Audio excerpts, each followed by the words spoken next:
shift. All right, let's think about the future, as bleak as it may be for El Tri fans. Who on the current team, then, with all these big names leaving, has to step up now?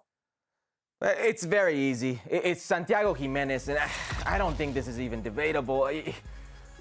Jimmy Lozano is pretty much catering to Santiago Giménez here in the camp. You're leaving off a guy who you've trusted in multiple tournaments, the last 9 to score in a World Cup for Mexico, and a guy who's been very productive at the club level and when he's gotten a chance with Mexico. So Santiago Giménez can take the reins, so he can take the bull by the horns. It can't be a situation where Santiago Giménez scores goals in the Eredivisie, back-to-back ridiculous campaigns. This man is going to have a massive transfer in this summer, and he's on the tip of the tongues of the Tottenham Hotspurs of the world, the Inter Milans of the world, the AC Milans of the world. You're expecting big things. He scores in Europa League. He scores in Champions League. He's scoring everywhere else but the Mexican national team. Why can't you get a run with the Mexican national team? Why can't you score at the same rate and be that guy in CONCACAF? So now that you get that run, now that they're going to allow you to be that guy, you have to respond. He's the guy that needs to step up the most, and it's not even close.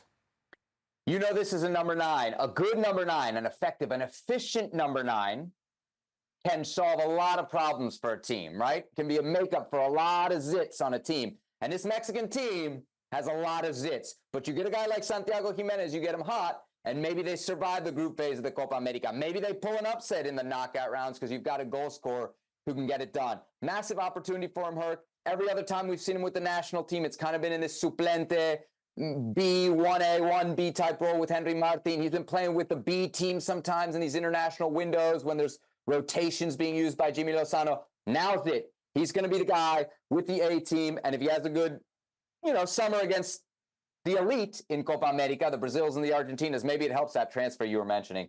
I'm going Julián Quiñones here, partially because the guy that I picked last segment, which is Chucky Lozano, right? Chucky Lozano is a guy who, in his prime, struck fear into the opponents. Julián Quiñones in Liga MX, maybe not so much for stretches of this season, but for large portions of his time in the Mexican League, has been that player. He absolutely strikes fear. He is dynamic. He makes the opponent game plan around him. He has not been that guy with the Mexican national team, and he needs to be that guy with Mexico for one critical reason. Like, if you think of the great Mexico teams, I don't know about you, I always think of the midfields. I think of the Mexican midfield pinging the ball around and perhaps, despite some physical limitations, using technique to beat and compete with better opponents. You know what you need to do that? You need space. You need a threat in the front 3 or the front 2 or the one guy you throw up there.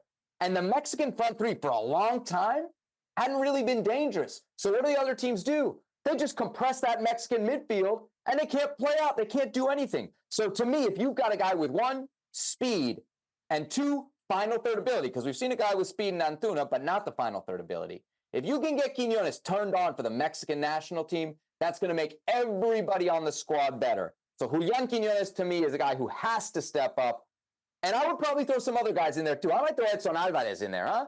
He's right now the highest achieving Mexican over in Europe. He doesn't always play like it with the national team. So it's kind of hard to expect your 6th or defensive midfielder to influence the game in such a way where your team plays offensively well. That's not his job and responsibility. And I will add, with the defense, Mexico's defense hasn't been great either. Well, that's the one thing they probably hang their hat on is Cesar Montes and Johan Vázquez. When they have played together, more often than not, they post a shutout.